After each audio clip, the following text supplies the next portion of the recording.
Hey everybody. So today I want to talk about something that's really helped my playing. When you're playing piano, you want to try to make things as smooth as possible. So if you know how to play your root chords, or if you know how to play your inversions, sometimes it's hard to figure out which root chords and which inversions will go well together when you're playing a song. So one thing I learned, it's called shared notes between chords. So if you're looking at a song and say we're in the key of C, and say the song has 4 chords, so it's C, A minor, F, and G. That's pretty typical chord progression in songs. Or if you're using the number system, it would be 1, 6 minor, 4, and a 5. And so basically, if you're new to the number system, I'll explain that real quick. Have you ever wanted to learn how to play your favorite worship songs on piano? Well, I have something that's perfect for you. It's called Worship Piano Academy. It's an online space to help people of all skill levels learn to play worship piano exactly like the pros do. It's packed full of simple techniques that are easy to follow and tailored specifically for worship piano players. If you're brand new to piano, we have all the basic lessons to get you on track. If you've been playing for a while, we have tons of advanced lessons and tips for you too. So check out worshippianoacademy.com. You use numbers to correspond with the chords. So if you're in the key of C, you take the C major scale, 1, 2, 3, 4, 5, 6, 7, 1. And so you use chords for those. So 1, 2, 3, 4, 5, 6 would be an A minor, if it's a 6 minor. A 4 chord, 1, 2, 3, 4 would be an F. And then a 5 chord, 1, 2, 3, 4, 5, that's a G. So you have 1, 4, 5, and 6 minor. So that's how the number system works. 1, 6, 4, 5. I'm just using that in a different octave. So basically, if that's your chords, your C, your A minor, your F, and your G, but you want to figure out how to make this sound smoother so that you're not moving your right hand so much. So what you do is you find a chord, or say the next chord that has a shared note with the chord that you're already playing. So I'm playing a C right now. If I want to move to an A minor, I don't really want to slide my hand all the way down. It's just too far and it doesn't sound as smooth. So what you can do is notice that the shared notes between C and A minor are these two, is a C and an E. So a better way to play an A minor if you're playing the C in this position, instead of playing it down here, is take your A and move it up an octave to here. So that way, all you have to do to switch between a C and an A minor is move one note, and it makes it sound a lot more smooth. And then if you want to go to an F, instead of going down here when your hand position's already up here, all you have to do is move your E up a half step to the F. And now you're at an F chord. So we got C, move one finger to make an A minor, move one finger to make an F, and then when you go to the G, there's no shared notes between F and a G. So you can play a G like this and slide it up, or you can do the inversion down and play it this way. So how do you know if you want to play it like this or like this? Well, if you go back to C, the shared note between C and G would be this G right here. So you could jump up to here, but then you're moving all 3 fingers again. And so if you're using shared notes, you want to keep the finger on that shared note. So because my pinky is already on the G, I'm going to keep this right there and I have to find another way to play the G, which would be right here. Because now I'm only moving 2 notes instead of 3 notes. So you kind of have to keep that in mind when you're going through a song, is look at all the chords and figure out where kind of what the best way is to play all these chords. So if you're going to play your C in this root position, the best way to do it is play your A minor here, your F here, and then your G there. And you can tell it sounds so much smoother from playing.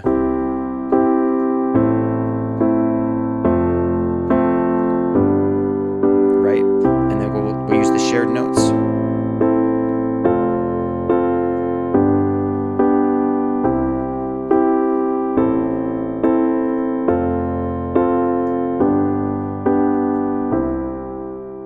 it sounds smoother, and you don't have to move your hands all over the place, and so it just makes it sound better. And the other thing too is if you're using shared notes, your thumb can kind of act as your anchor, or your fingers that are holding down those shared notes can act as an anchor, so that you don't always have to be looking down at the piano. You can be looking up or looking around and just knowing that, you know, it's easy to play that without actually looking down. So that helps, especially if you're playing with a band and you want to look around and see what other musicians are doing, or if you want to look in the audience or whatever. It's just a good practice to do. Now, that's if your C note is going to be played right here. What if you want to play the C in the first inversion? Now you have to find a different set of inversions and root chords to play the other ones. And so let's try it from here. So here's your C chord. Now you want to go to the A minor. So now all you have to do is move this one up to the A. So now you're at the A minor.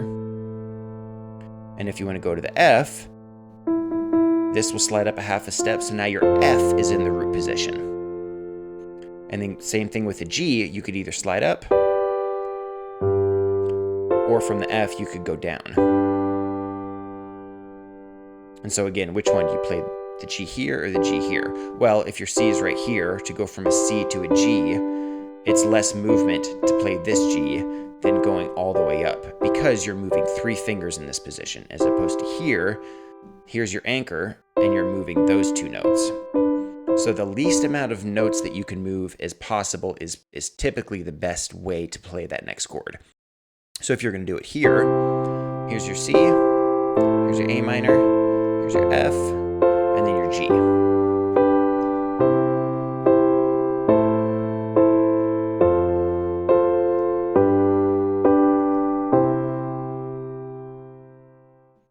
And then we can even move it up one more inversion. So say you want to play your C in the second inversion. Now we're going to find different ways to play the rest of the chords. So here's your C.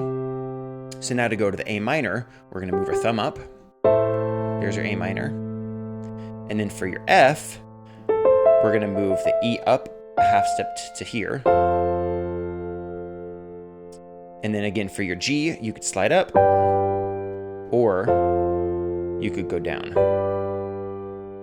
And so in this sense, it makes more sense to play the G right here, because your C is right here, and then to go from a C to a G, you only have to move these 2 notes down, as opposed to moving all the notes up. Same thing if you're at A minor. Well, I guess there's no shared notes between G and A minor. So basically, the reason you're hitting this G is only because of the C chord, if that makes sense. So, to A minor, to F, to a G,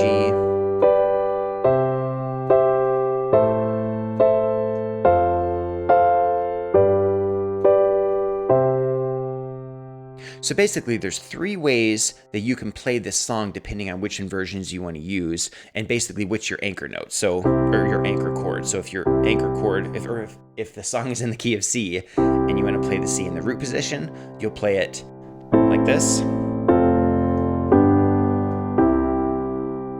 And if your C is in the first inversion, you'll play it like this. And if it's in the second inversion, you'll play it like this.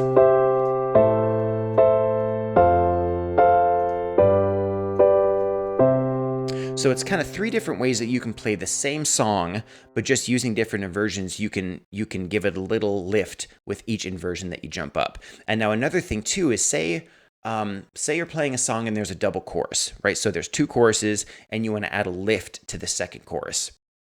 Or say there's 3 choruses, because there's 3 different ways you can play this. So what you could do is you could start off like this. Whoops. You could start off the first way. Now, if you're going to transition to the next inversion, instead of playing your G like this, because you know that you're going to switch to the next one, you could go ahead and jump up to this G, because this G is going to work with the next set of chords. So you could do it like this. And we know we're going to jump up, so let's jump up to the G, and then that puts you right in the position to play the next set of chords. And again, if we jump up to the next set of chords after this, we'll hit the higher G that will lead us into the next C. if we jump up again, we're back to the original way we played it. We're just an octave higher because we started down here. So if we play all those together, you can kind of see how you can build throughout the song by switching your inversions using that shared note method. So we'll go through that real quick one more time.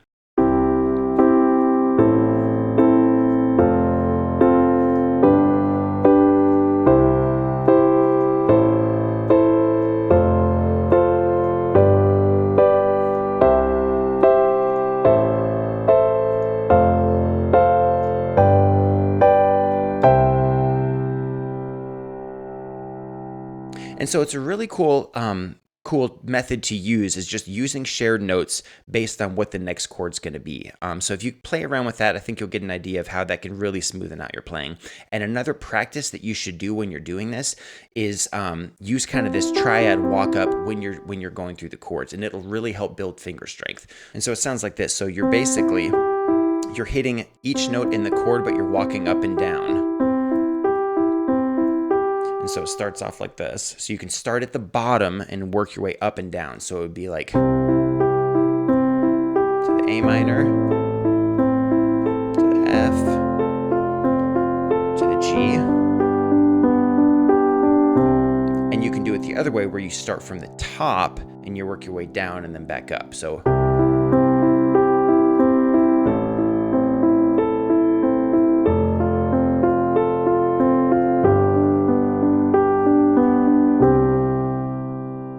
And so what I want to do is I'm going to go through this progression, use the 3 different inversions or the 3 different ways you can play it, and then we'll use this this triad way walking up and down. So we'll start like this.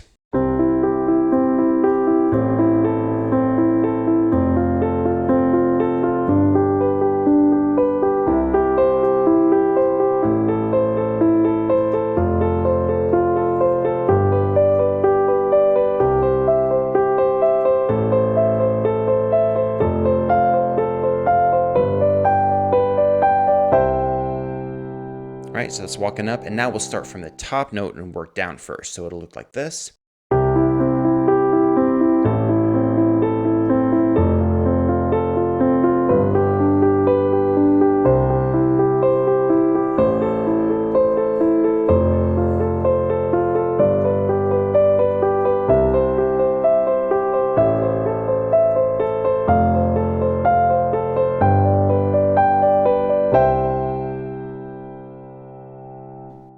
And that's it. So I hope that helps you. And I just did this in the key of C, but once you realize, or once you get your finger positioning right, and you can do that triad and you get comfortable with it, when you transition to a different key, so if you're in the key of D, everything will transpose very, very easily for you,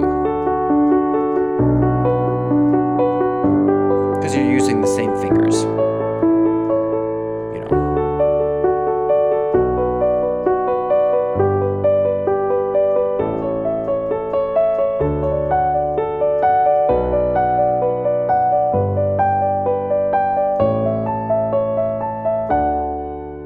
And so work on that, and then practice in all the other keys too, and it'll really help build your playing style. So I hope that helps. I'll see you in the next video.